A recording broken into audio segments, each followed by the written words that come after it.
Obras arquitectónicas nacionales.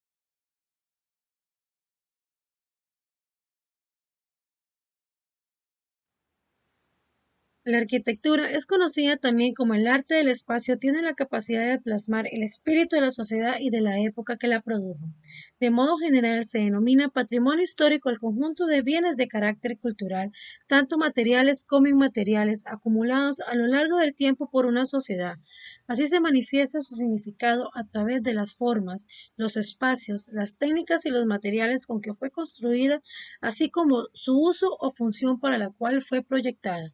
Costa Rica no deja de ser menos impresionante con una mezcla de influencia española, indígena y colonial. Después de la llegada de Colón en 1502, muchas de las primeras construcciones fueron de estilo español. Las edificaciones culturales comenzaron con el cultivo del café, las vías, estructuras y grandiosas tales como el Teatro Nacional en San José, finalizado en 1897. Costa Rica puede decir del legado de 100 años que ha promovido la arquitectura institucional que giró alrededor de sus propias raíces culturales. Los edificios religiosos, gubernamentales y educativos seguirán siendo sitios de interés de San José. La arquitectura en Costa Rica se extiende desde la influencia europea hasta su propio patrimonio español. Uno solo se puede maravillar de los trabajos provenientes de estilo neogótico y eclesiástico. Algunas de las obras arquitectónicas de nuestro país tienen un gran significado. Para ello, haremos un breve repaso de los diversos tipos de arquitectura que pueden ser considerados de valor patrimonial en Costa Rica y los retos que enfrenta hoy su conservación en el contexto de una economía y una cultura mundializada. El periodo colonial. Durante el periodo colonial, el desarrollo de los asentamientos humanos cambió drásticamente y por decreto de Carlos V se promulgó que las nuevas poblaciones deberían ubicarse lejos de las costas y contar con un trazo hipopodámico plano urbano basado en líneas rectas trazadas en ángulos rectos para la estructura primaria de vialidad, en este caso como lo fue la iglesia de San Nicolás de Cartago en Costa Rica. El periodo republicano. Llegamos al periodo republicano que se caracterizó por el inicio de las relaciones comerciales con el resto del mundo y la llegada de grandes migraciones de Europa, de las islas caribeñas, de China y de Estados Unidos. El cultivo del cacao, unidad de trueque hasta 1840 y del café, la construcción del ferrocarril al Atlántico en 1874 y las plantaciones de banano. Estos acontecimientos históricos fueron trascendentales para la consolidación y crecimiento del Estado costarricense. La creación de la Secretaría de Obras Públicas en 1860 dio un gran impulso a la dotación de edificaciones institucionales como el Palacio Nacional en 1855 y el Palacio Presidencial en 1869, pero también se construyeron cuarteles y el de Alajuela en 1874, hospitales como el Asilo Chapuy en 1890, edificaciones culturales como el Teatro Nacional en 1897 y educativas como el Liceo de Señorita, entre otros. Regionalismo crítico y arquitectura bioclimática. Después de la huella indeleble del movimiento moderno de nuestra morfología urbana, sucedieron otros movimientos importantes como el posmodernismo, el estilo Santa Fe, el neocolonial conocido localmente como el estilo de los cipollos, que lograron que los aspectos históricos y climáticos fueran objetivo de estilo a la hora de proyectar una edificación. La arquitectura precolombina se desarrolló una arquitectura basada en diferentes conceptos, pero todos ellos se atenían a la relación en el medio ambiente natural sostenida por cada grupo particular.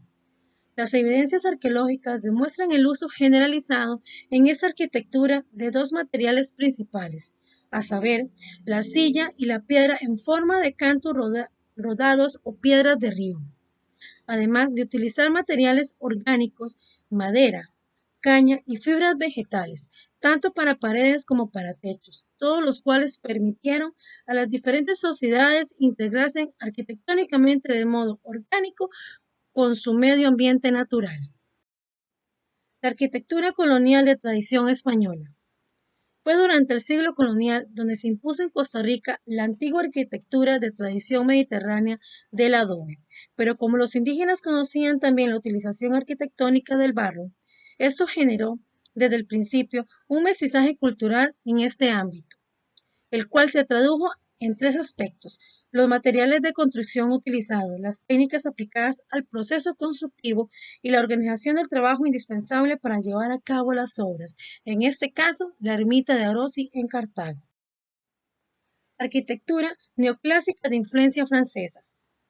Tras el triunfo de Francia del llamado Segundo Imperio Neopolínico, se extendió desde la Academia de Bellas Artes de París la influencia de la arquitectura neoclásica. Costa Rica, esa arquitectura tuvo dos épocas claramente diferenciadas.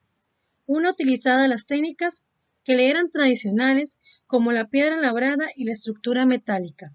Al inicio de 1850, con la construcción del Palacio Nacional, y culminó con la inauguración del Teatro Nacional en el siglo XIX, y otra construida en concreto armado y ladrillo confinado en el siglo XX y finalizó en 1950.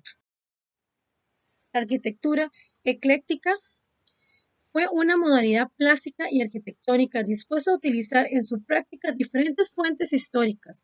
En la Costa Rica liberal entonces, ese tipo de arquitectura tuvo una gran acogida tanto entre los profesionales nacionales como extranjeros, quienes aquí ejercían, por lo que dejó muchas manifestaciones de todo tipo en nuestros centros urbanos, desde las residenciales, educativas, religiosas e institucionales, hasta los comerciales y las recreativas. De algunas de ellas son edificios de Correos de Heredia y la antigua estación El Atlántico en San José.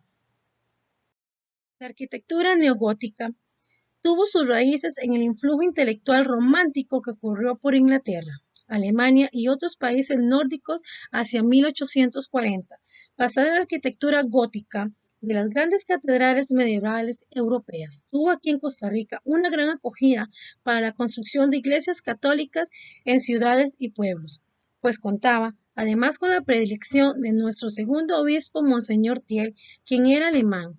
Por eso, fueron neogóticas las iglesias de la Merced en San José, San Rafael de Heredia, las Mercedes de Grecia y la más tardíamente también la de San Isidro de Coronado.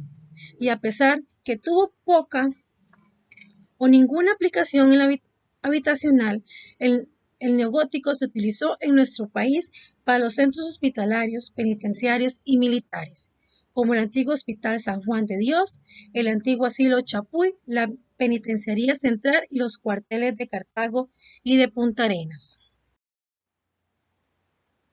El costarricense vive sin pasado, no tiene memoria colectiva porque no tiene edificios conmemorativos y viceversa. Más bien es un ser amenazado con una idea muy cuestionable de modernidad que desprecia lo mejor de nuestro pasado e imita lo peor del presente ajeno. En ese sentido, es urgente la difusión, valoración y protección de nuestra arquitectura patrimonial.